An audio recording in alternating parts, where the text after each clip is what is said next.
Coming in at 5, Cannibal. Released in 1980 and directed by Ruggero Deodato, this movie centers on a rescue mission into the Amazon rainforest, which results in a surprising discovery when a professor stumbles across lost film shot by a missing documentary crew, whose goal was to study the region's indigenous cannibalistic tribes. Now, Cannibal was one of the very first found footage horror movies, which actually led to the director being arrested for suspicion of murder. Now, what makes this movie so disgusting is the fact that actual animals were killed on screen, making the fake deaths of the humans more believable. In order to sell the illusion, the actors' contracts prevented them from appearing in any other TV shows or movies for a year after its release, in order to sell the fact they were supposed to be dead. Now, this eventually came back to haunt the director, who was arrested by Italian authorities shortly after the movie's premiere in Milan on charges of obscenity and suspicion of making a snuff film. The director was forced to demonstrate the movie's special effects, as well as confirm that the actors were in fact still alive. The real animal killings, however, still led to the film being banned by the authorities, a judgment that was echoed by Australia, Norway, Finland, and New Zealand. Coming in at number 4, Salò or 120 Days of Sodom. This movie, released back in 1975, centers on a group of fascists who round up 9 adolescent boys and girls and subject them to 120 days of physical, mental, and torture. The movie as a whole is a metaphor for fascism and abuse by the state. The movie is perhaps one of the most disturbing and horrifically explicit movies of all time. It's the type of movie you watch on accident and never return to again. You may even talk to a therapist about it, like me. For decades after its release, it was banned in the United Kingdom and New Zealand, and was mostly banned in Australia up until 2010. Now, although it was never explicitly banned in the United States, it was involved in the arrest of the owners of a Cincinnati-based bookstore in 1994, after police bought the movie as part of a questionable sting operation. The case, however, was dismissed before a court could determine if the film violated obscenity laws. As of right now, the movie is available in a high-definition transfer from the Criterion Collection, but I implore you not to watch it. Honestly, it shook me to my core. Coming in at number 3, The Human Centipede 2 Full Sequence. The Human Centipede 2 is notorious for being one of the most disgusting films of all time, not to mention having one of the most foul-smelling concepts, as well as a decreasing level of artistry throughout the installment. However, number 2 takes the cake for being one of the most abhorrent and nihilistic movies I have ever watched in my entire life. It is beyond gross out, it is mentally and emotionally scarring. The film centers on a depraved man who goes on a killing spree in order to recreate the experiment portrayed in The Human Centipede. The movie itself was so extreme that the film was initially refused classification by the BBFC, saying, I quote, "No amount of cuts would make the movie acceptable enough to be exhibited or sold." They also raised the possibility that the film could be in violation of the nation's Obscene Publications Act, which the director Tom Six responded to, I quote, "Apparently I made a horrific horror film, but shouldn't a good horror film be horrific? My dear people, it is a f***ing movie." The movie was eventually approved for release after undergoing 2.5 minutes of cuts. The movie as it stands is banned in New Zealand, however the third movie wasn't banned anywhere at all, surprisingly. And I think that's just because it was Coming in at number 2, Necromantic 1 and 2. Directed by Jörg Buttgereit and released in 1987, Necromantic follows a street sweeper who cleans up after grisly accidents, and after he brings home a full corpse for him and his wife to enjoy sexually, he is dismayed to discover his wife prefers the corpse over him. Savage. Now, this film, aside from our number 1 point, is perhaps the most disgusting movie out there, with the movie containing acts of necrophilia and animal cruelty in abundance. Now, unlike a lot of movies on our list, these disturbing moments had a purpose, but still, it was tough to swallow, considering these scenes of sex with corpses were used to creatively further a story of elite oppression and class struggle. Due to this, the movie was banned in Iceland, Norway, Malaysia, Singapore, New Zealand, Finland, Australia, and a handful of provinces in Canada. Now, the film itself was actually made specifically to protest government censorship, but despite this, the movie faced no real opposition in its home country of Germany until sales became restricted a few years later. Although the reaction from German authorities to the first Necromantic was relatively muted, the release of the sequel Necromantic 2 certainly made up for it, with the authorities raiding theatres that screened the movie and confiscated prints, making any possession of the film a punishable act. And finally coming in at number 1, a Serbian film.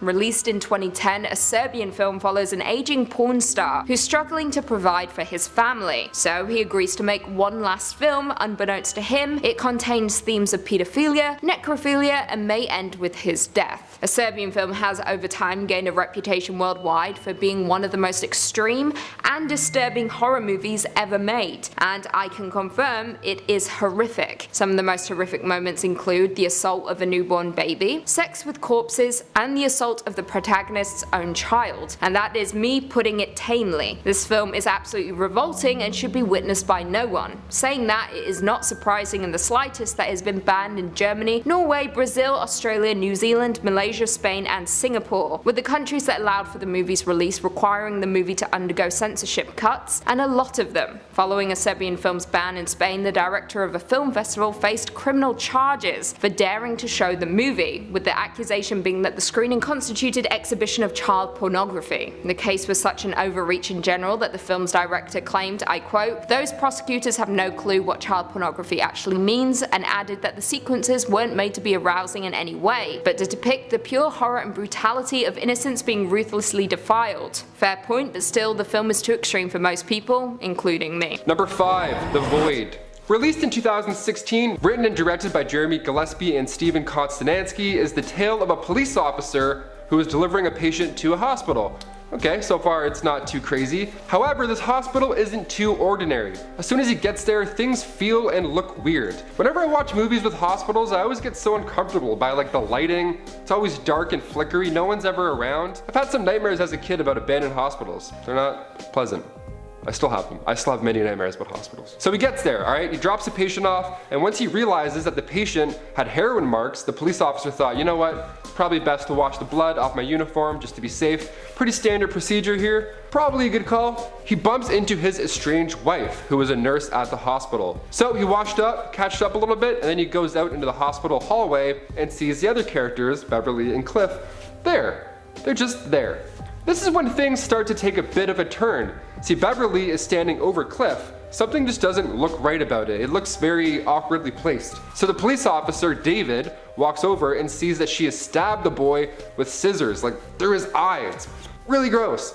So he is forced to shoot her because she's, you know, doing that. She's stabbing people in the head. So he unfortunately has to shoot her. He quickly goes to the washroom where he throws up and passes out, horrified of what just happened. And then he has a dream where he sees a vision of like this dark landscape that kind of looks like Exegol from Star Wars Rise of Skywalker, for all those people who saw it and liked it. All 7 of you. So with this triangular thing just floating in space, guys, if you like 80s horror movies that are just full of honest practical effects, you're gonna love this movie. I don't want to give a lot of the plot away because I don't really think I need to sell it, but this is a dark, twisted hospital horror. It's a Lovecraftian, twisted hospital horror. Need I say more? And the Lovecraftian elements are chiseled in there so nicely with this one. It just makes you feel uncomfortable in and out the entire ride. It's wonderful. Absolutely wonderful. Number 4, Event Horizon. Released in 1997, directed by Paul W.S. Anderson, written by Philip Eisner, with a star-studded cast featuring Sam Neill, Lawrence Fishburne, and Kathleen Quinlan. Event Horizon is a classic 1997 space horror, set in 2047. So we've gotten to a time in history in this movie where we can do commercial mining on Mars. Technology is so advanced that now we can just travel the lengths of deep space like nothing. Not too shabby. Also, warp gates. Warp gates in 27 years, I don't know, I think we can get there. I mean, Face ID, that's already insane to me. In 2015, they even have a colony on the moon, which didn't happen yet. Nudge nudge, Elon Musk, hope you're watching. He's not. Maybe. So they plan on traveling faster than light speed, which is impossible. I don't care, it's impossible. Or maybe it's not anymore, man. I have no idea. Space is so scary. So we got Sam Neill, and he breaks down the plan, all Sam Neill-like. And back in 2014, they had made a ship capable of doing this light speed trick. It didn't work too well because when the ship was supposed to reappear hours later, it didn't. Who knows? Maybe the ship went back in time to be with his long-lost lover, Peggy Carter. Let this ship live its life, guys. Well, it did return, but way later. So the crew headed towards Neptune and checked out the lost ship in hopes to find answers of where it's been and what's happened. So they hear a message from the Event Horizon ship, and it translates to "help me" in Latin. See, right there, I'd put that thing in reverse and just... So a few members board the ship, and it doesn't look good at all right off the bat. So the ship starts to use the crew's fears and secrets against them. That's all I'll say. Kind of like in As Above, So Below. You gotta face your demons in this one. If you liked movies like Cloverfield Paradox or Interstellar, like all these twisted space movies, you're gonna like this one a lot. I'll be surprised if you haven't seen it. It's super dark, the practical effects are mint, and it's a classic. You must have seen it. Number 3, The Cabin in the Woods. Directed by Drew Goddard and written by Joss Whedon, The Cabin in the Woods is a fresh take on the classic, hey, here's the bad guy, here's its powers, now come together, do a big group hug, cry a bit, bam bam, we'll use our love to kill him. No, it's not like that. It's different in a good way. We open up with a group of friends as they head to a secluded cabin in the woods. And then once they arrive, they find this huge collection of haunted relics in the cellar. They don't know it's haunted, very important part. After reading a passage from one of the books, they begin being hunted down by killer zombies. That's what happens when you read passages out of books. Now, this already sounds like it's been done before in movies, and that's exactly what they want you to think at this part. So while the gang acts like a bunch of stereotypical teens in a slasher flick, scientists are actually working behind the scenes to ensure that everything at the cabin in the woods is going as planned. That's right, so while they're all drinking and playing truth or dare with the heads of animals, no, I'm not kidding.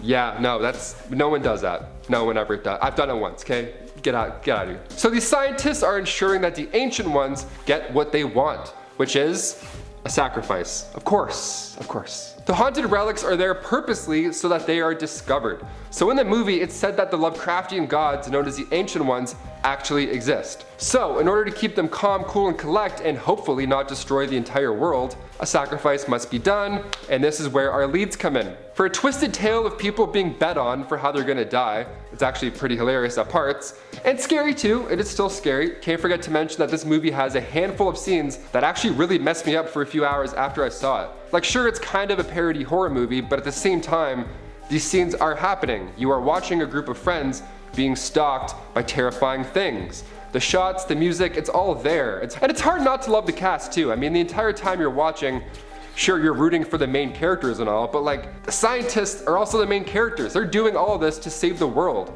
So you're kind of like, yep. With a nice little double twist ending, The Cabin in the Woods did quite well with critics, and many have actually wanted a sequel. I'd watch a sequel. I mean, all those monsters, we only saw a fraction of what those things could do. Number 2, Cloverfield. The classic shaky cam blockbuster was released back in 2008. God, it's been that long, eh?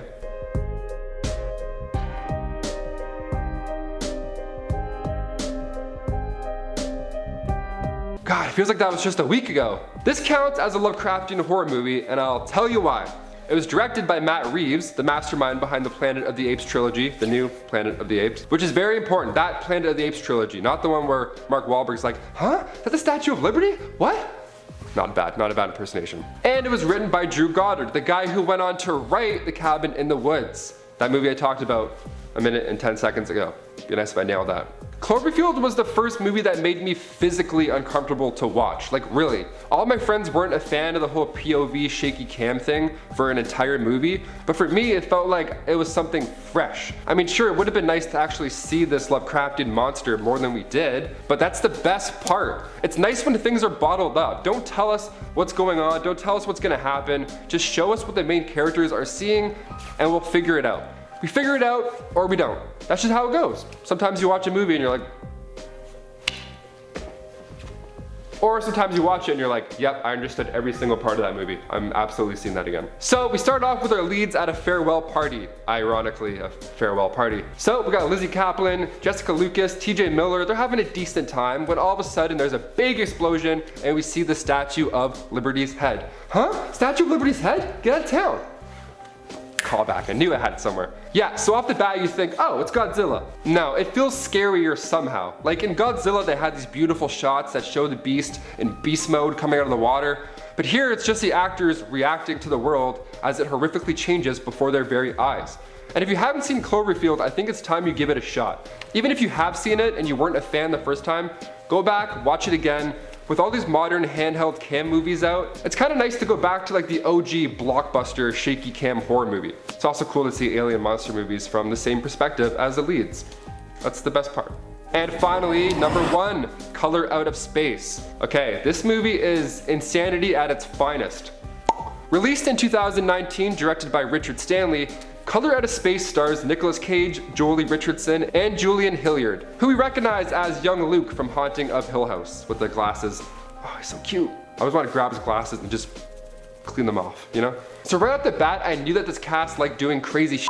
So what is the Color of Space and why is this so crazy, you ask? Let me tell you a few things, good sir. So without giving the ending away, we start off with the family sleeping, hanging out, doing their thing. Some are on their phones, probably watching some more top 5 scary vids. I don't know, maybe Che's new top 10 vibe channel. I don't know. But all of a sudden, a pink meteorite crashes and lands near their house. Now, normally you would think maybe it's just an alien. It is based on the H.P. Lovecraft story, also titled Color Out of Space. So it's probably worse than an alien egg, if I'm being honest. It is. It's much worse. So without giving too much away, the meteor starts making people act different. This family starts acting a little bit off, to say the least. And it might be the most ambitious horror movie I've seen in a very long time. I watched it for the first time a couple of weeks ago, and I gotta tell you, I watched it again the next day. I watched this movie when I was tired and I was doing like the slow blinks, you know? And then by the time the credits rolled, I was sitting up like, it's 4 a.m. Well, I gotta go to work, I think. I don't know. It made me question my existence. I had no idea what I was watching at times, but I enjoyed all of it. I didn't watch the trailer or anything going into this film, and I strongly recommend you do the same. Just go to Netflix, type the movie in, grab a glass of water, and just sit there and don't blink or move or talk to anybody and just watch it. I felt like I was watching Halloween Town at the beginning. Like, it starts off fun, a little bit cheesy. Now, I say the acting is bad because everybody in the movie amps it up so much once it gets going. They were clearly putting some stuff in their back pocket acting-wise until it was time to show the big guns. So these subtle character changes that happen on and off screen are so good. The best part of the movie that, in my opinion, makes it worth watching is Nicolas Cage. And I know people like to mock how extra he is in movies. I've done it, we've all done it, but it makes sense in this one. It's such a slow burn in the entire film. This Lovecraftian cosmic horror was the perfect film to use Nicolas Cage's crazy acting style. The fact that he is the same guy who did National Treasure is so funny to me. He's nuts. I actually love him. The director asked Nicolas Cage to use the same style of performance that he did in Vampire's Kiss. So if you've seen that, you're kinda in for a treat. Coming in at number 5, we've got the Cabinet of Dr. Caligari. Might as well kick it off with a classic, right? I had a tough time choosing between the two legendary impressionistic classics, but Caligari beat out Nosferatu by a hair. But I will still shout out Nosferatu to make sure my butt's covered. Classic German horror should always be celebrated, but man, the Cabinet of Dr. Caligari is something special. The dark, twisted visual style stands out even today, drawing viewers into a world like no other. Everything is set at a terrible angle. Structures and shadows take on brand new identities in the dark. Light and darkness are always in stark contrast, adding to the overall effect. The sets were built to be extremely disorienting and angular, and it's wonderful. Realism out the window. We follow the story of a young man named Francis who runs into a terrible string of misfortune. After a man who goes by the name Dr. Caligari comes to town, all sorts of oddities begin to occur. The doctor receives a permit to present a spectacle at the town fair, one that features a somnambulist or a sleepwalker. After forewarning Francis's friend that he'll die that night, the somnambulist's prediction comes true. As more people die and disappear, a high-stakes investigation into the dark and creepy world of Caligari is started. Really and truly, it's hard to overstate the influence this movie's had on the rest of the filmmaking world. It has such a fascinating singular style and offers up a whole boatload of scares. Even though it might seem a little dated these days, there is plenty to love here. Coming in at number 4, we've got Der Bunker. Jumping ahead nearly a century, we've got a modern German horror movie. Der Bunker is a genre-bending horror comedy absolutely filled with twists and turns. This is a very strange movie, but worth a watch for sure. We meet a nameless student who heads to an idyllic home in the countryside in hopes of a relaxing life. As you might have gathered, it's not very relaxing. He moves in and discovers that his room is pretty barren, and also the house isn't a lakefront property, it's a bunker. And the people living there are pretty eccentric too. Actually no, scratch that, they're a little crazy. Once the student settles in, the landlords start to insist that he tutor their son, Klaus. They say that Klaus is 8 years old and will someday be the President of the United States. Neither of these things are possible, as Klaus looks way older than 8, and he is a German citizen. Also, the mother has a gaping wound in her leg that talks to her. Right on. Dealing in absurdity and discomfort, this movie is one that really needs to be seen to be believed. And if you think the beginning is odd, wait until the end. Coming in at number 3, we've got SRAM. Ever wanted to peer into the mind of a deranged serial killer? Well, there are plenty of movies that will let you do just that. Henry, Portrait of a Serial Killer, and The House That Jack Built are good places to start, but if you'd rather watch a German descent into madness, then SRAM is your go-to. We open with a man lying in a pool of blood and paint, and we can assume that he's dead or dying. Then, in classic cinematic style, we get a record scratch moment. You know, we're probably wondering how he got there. From there, it's down the rabbit hole into the world of Lothar Schramm, Madman Supreme. This movie is directed by Jörg Buttgereit, who is also responsible for the Necromantic movies. You know, the cult exploitation films involving necrophilia. So that should tell you quite a bit about what you're getting into here. Although Schramm is much more grounded than a lot of his other work. Not to say it's high art and an easy watch, it's just a little more real feeling. Once we get into the meat and potatoes here, we learn that the main character has some issues with women, and he's not afraid to work through these issues in many bloody ways. Nor is he afraid to branch out and kill some people outside of the feminine persuasion. There's lots of brutal murder in this movie. It's definitely an exploitation flick, not meant for the weak of heart. But if you've sat through myriad other exploitation movies, this is one that's worth a look for sure. Oh, so there's some stuff that happens in this movie that is ridiculous. People with eyes and genitals, you might want to take a sedative before hitting play. Coming in at number 2, Anatomy. If you've ever been worried by a doctor, you might want to skip this one entirely. Some mental wounds can never heal. It's the story of an anti-Hippocratic medical cult that operates in the shadows of a prestigious school. They're up against the Hippocratic Oath. You know, the thing that upholds ethical standards, do no harm. Well, the folks lurking in the dark at the University of Heidelberg don't think it's totally necessary, especially when being ethical doesn't really get them what they want. The Anti-Hippocratic Society has decided to perform living experiments on people they believe are worthless or undesirable. Anatomy presents body horror in a cold clinical capacity. It's scary to see the human body reduced to a cadaver, especially when the body is still alive. Even though it was made in 2000, it has a very old school feel. In fact, one might even think it was made in the 80s, which can be a good thing or a bad thing depending on what you like. I really do like 80s movies. Make sure to catch the subtitled version instead of the dubbed one, as dubs on live action flicks tend to fall a little flat. It's well shot with some good kills, so give it a watch. And coming in at number 1, we've got Funny Games. There are 2 versions of this movie made 10 years apart, both by the same director, and they're mostly identical too. After making the first in German, director Michael Haneke thought it was time to bring his picture to a wider audience. He envisioned the movie as a critique of fictional violence in popular media, but I suppose you can never really tell how an audience will receive your work. Funny Games is a stark and brutal movie. It's often hard to watch and makes the audience really confront their relationship with the images they're being presented with. In it, 2 young men take a family hostage in their vacation home and force them to participate in all sorts of horrible activities, or if you prefer, funny games. There really is nothing funny about it though. At first it doesn't seem so bad. The 2 men keep coming over to ask for eggs and start imposing on the family in weird ways. Once it becomes clear that the family is tired of the 2 men though, they switch to psycho mode. They kill the family dog, break the dad's leg with a golf club, and then it's off to the races. Funny Games is an essential entry into the exploitation horror genre, and many folks continue to return to the disturbing world and take away new and different things. I think the most fascinating thing about this movie is the fact that Haneke really believed that people shouldn't watch it all the way through. He made the movie as an over-the-top indictment of film violence and hoped that people watching would be so disgusting and disturbed that they would refuse to engage with it. But for a lot of people, it ended up having the opposite effect. Folks did indeed feel deeply affected by the violence, but they chose to stick it out to the end because they felt for the family. There are some meta moments that I won't get too far into today too, and they add a whole new element to Funny Games.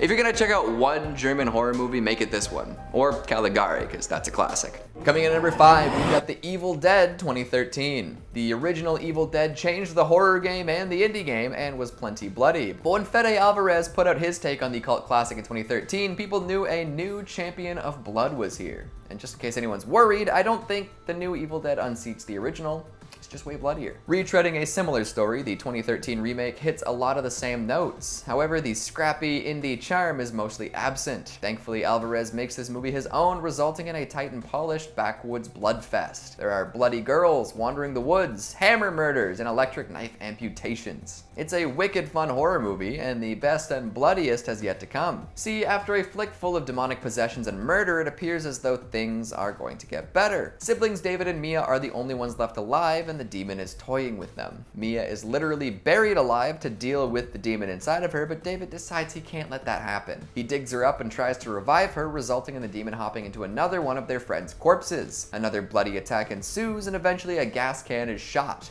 Boom goes the can, and David burns. And this is where the real blood starts. Blood rains down from the sky in an intense downpour, coating everything and anything. A demon rises from the earth to collect Mia's soul and ends up throwing a car at her. This traps her hand beneath the car, but no worries, she just rips it off. She then slices the abomination in twain with a chainsaw. Horror movies are always extra fun when you add a chainsaw. Coming in at number 4, we've got Terrifier. Man, if you want a movie that's bloody and pretty much nothing else, look to Terrifier. There is so much going on in this movie and none of it is plot or character development. It's an incredible feat to make a movie like that, but it happened. And it'll happen again when Terrifier 2 takes over. Art the Clown exists to make a bloody mess, and that's about it. And he does a damn good job of it too. After taunting some girls in a pizza place and really destroying the bathroom, Art takes it upon himself to murder a whole bunch of people. He slashes the girls' tires, heads back to the pizza joint and slashes some throats. Then he takes up residence in an abandoned apartment building. The kills that result are just nasty. There's one where Art takes a chainsaw to a naked woman hanging upside down by her ankles. I'll give you one guess as to where he starts his cut. Yeah, that's a lot of blood.